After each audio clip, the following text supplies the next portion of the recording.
Good morning. Let me put the Skype over the picture so I don't have to look at myself talk. There we go. I've had a very eventful day. I just done a small little baby power nap. I shouldn't have done it because now I'm going to have a hard time sleeping tonight, but nightmares will keep me up anyway, so why does it matter, right? Yes, just for your information, I do sleep with my makeup on. Somebody was asking me what color or brand. It's Bobbi Brown. I use Bobbi Brown. I use everything from NYX to TLC to NYX to Bobbi Brown to Maybelline, but this shade is Bobbi Brown, and I don't have that palette right here, or I would talk about it. The lips are... When did I put these on? I put the lipstick on at about 8 o'clock this morning. I love it. It's still on. Not on my hands. And that is, of course, Maybelline Superstay, which they're now claiming that stays on for 2 hours. And, excuse me, not 2 hours, 24 hours, so Maybelline Superstay. Love it. Okay, so my eventful day started at about 9 o'clock. I got to the airport. The 10 o'clock flight was canceled, so I jumped on the noon flight.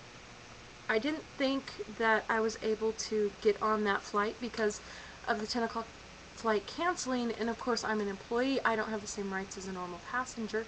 If there's a plane seat available and not being taken by a passenger, I can jump on it, whether it's first class or in the back. But they also go by seniority.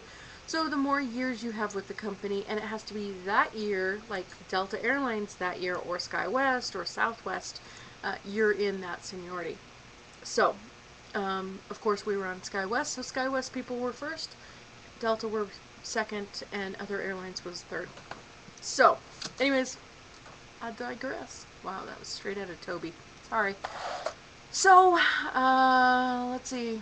We got on the plane. We got off the gate relatively quick. We got to the end of the runway. We sat there for about, I guess, maybe a half an hour or 45 minutes, maybe maybe an hour. I don't know. I kind of took a power nap then too. Jet lag seems to get me every once in a while, so I have to take power naps. And yes, I can sleep on the plane anytime. Then I hear the pilot, so I woke up and he was saying we need to go back to the ramp because we don't have enough fuel over the storm cells that are in the area. Plus there's a storm cell from Colorado all the way up to Idaho, so any way of us getting around it, we need more fuel, so we went back to the gate. Unfortunately, we lost our spot. By the time we got back, the tower called and said, you have a choice to fill up in Kansas or fill up in Phoenix, but we need to get you off the ground now or you're going to be stuck because there's a huge storm cell coming in. Now keep in mind, everybody did a huge effort to get us off the ground, and so it was spectacular. So the pilot took the judgment and said, okay, we're going to fill up in Kansas, which that would not be my #1 preference, but whatever.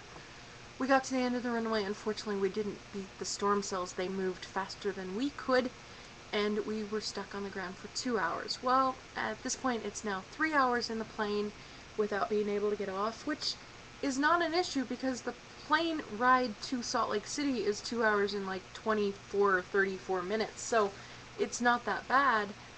But I guess I can say that because I'm a little bit more used to it than other people.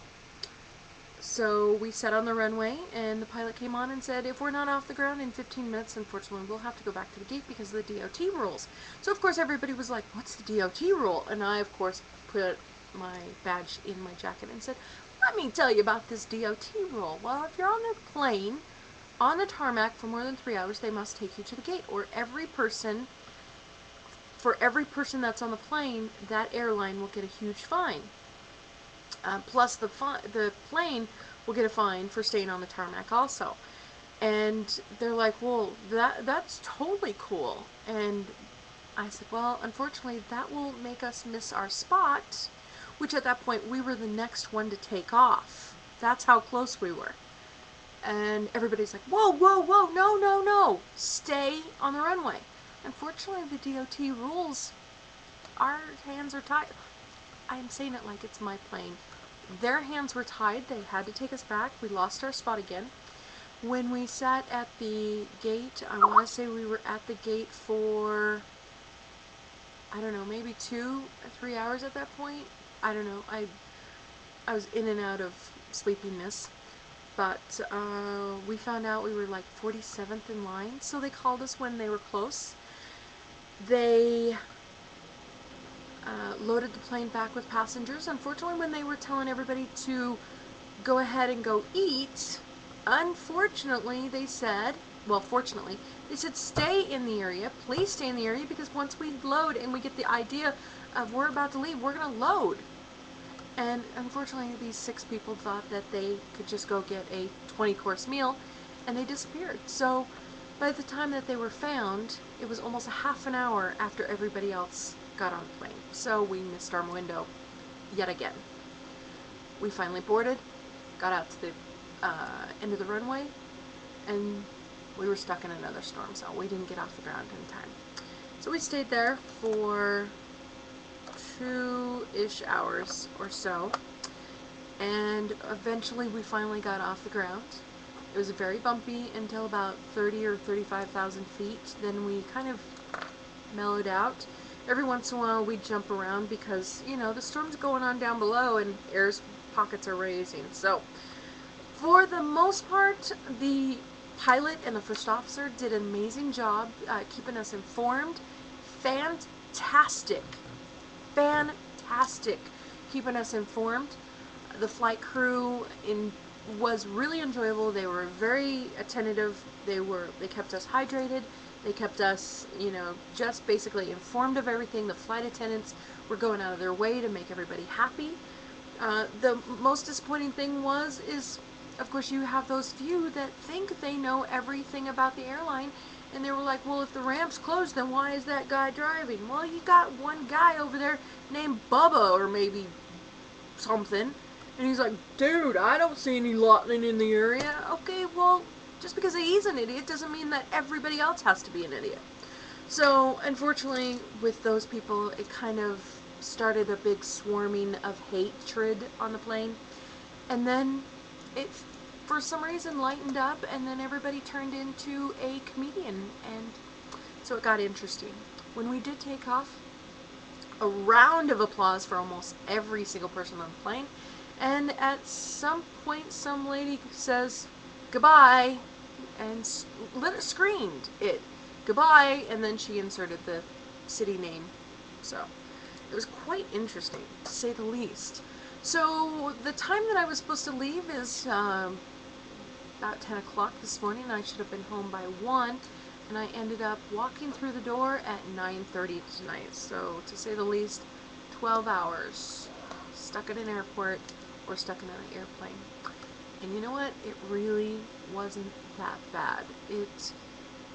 Because I'm knowledgeable of what's really happening, it didn't really bother me nearly as much. But like I said, the flight crew really kept everybody at base. They knew what was going on. They informed everybody what was going on. So that was fantastic. The crew was amazing. The non-revs that were on the plane, or the employees, should I say, you know, they helped out. They helped out clean the plane. They helped out with garbage bags. They helped out with, you know, if somebody needed something. We all worked as a team, so that was really good. And for the most part, you know, it wasn't that bad. It was just the few that was all about the me syndrome. And, you know, in 18 years of flying, I've never had one drag on that long, and the pilot even said the same thing. But, once again, I drifted in and out of sleepiness, so I didn't really notice half of it nearly as much as I could have, I guess. Anyways, oh gosh, 9 minutes and 34 seconds. I'm so sorry. You guys have a great night. Stay awesome, and I will see you tomorrow. And, by the way, whoever is shouting me out or featuring me, please, please, please, if you don't want to say anything in the comments, send me a PM, because once again, today I got 12 more new subscribers. So thank you. I just want to know who to thank. And if you don't want me to publicly say, Billy CTV, you gave me a shout out, or, whoever it is, please send me a message so I can thank you personally. That you are amazing. My subscribers have gone through the roof with like 13, 11. I got 8 yesterday, and then today's I'm just floored. So I just keep on getting more and more and more and more subscribers, and I can't wait till whatever else is planned for me tomorrow. And if you're still in it for this long of a batshit boring video, in the comments below, tell me what color is your favorite color. Bye guys. Shut off.